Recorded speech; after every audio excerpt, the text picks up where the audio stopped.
Ini ngomong-ngomong Coach Indra ini dikenal sebagai coach yang tegas atau coach yang humoris nih?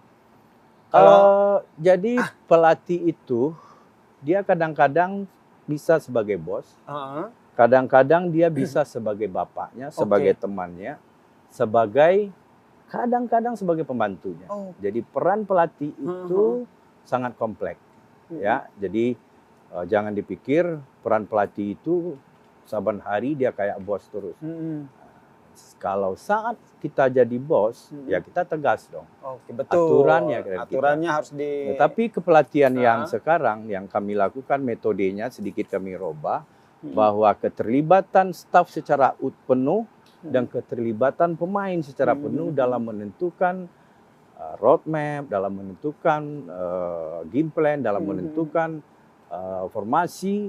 Saya yang dulu saya sendiri dan staf pelatih yang melakukan, saya sedikit berubah dengan memberikan ruang untuk para pemain dan staf dari mulai asisten pelatih sampai ke kitman memberi informasi, memberikan pendapat kepada head coach-nya.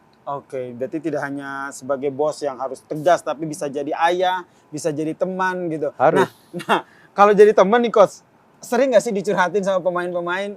Curhat soal, sebenarnya yang saya penasaran, mereka suka curhat nggak sih soal asmara mereka begitu, berani nggak mereka curhat sama Coach? Saya kan punya staff itu lebih kurang 17 orang. 17 orang. Jadi tidak semuanya sampai ke saya. Betul. Langsung ke saya. Misalnya curhat yang mengenai kepribadian, bisa lewat psikolog yang saya punya. Curhat mengenai makanan, bisa ke nutrisi. Curhat mengenai kondisi fisik, bagaimana meningkatkannya, ke pelatih fisik. Jadi semua staf itu secara berkala akan memberikan laporan ke saya. Dan itulah sistem atau cara kepelatihan yang kita kembangkan di tim nasional U20. Berarti memang dalam bentuk tim ya gitu. Jadi sahabat Kompas TV ini jangan berpikir bahwa ketika menjadi seorang pelatih timnas ini hanya seorang diri begitu, one man show, tapi ada timnya di situ. Nggak bisa lagi begitu.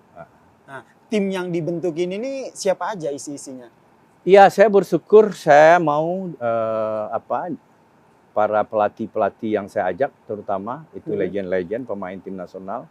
Ada Bima Sakti, ada Kurniawan dulu, dan juga ada Eko Pujianto, ada Sari Gultom, dan juga ada pelatih fisik dari UND S3 kepelatihan, dan juga ada tim dokter yang solid, ada fisio, ada psikolog, ada nutrisi, ada kitman, ada masyur, dan semua mereka itu saya yang memilih.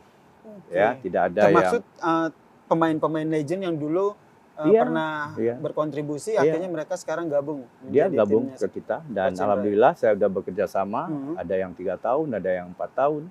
Dan mereka pelatih-pelatih muda yang saya pikir pelatih-pelatih masa depan kita.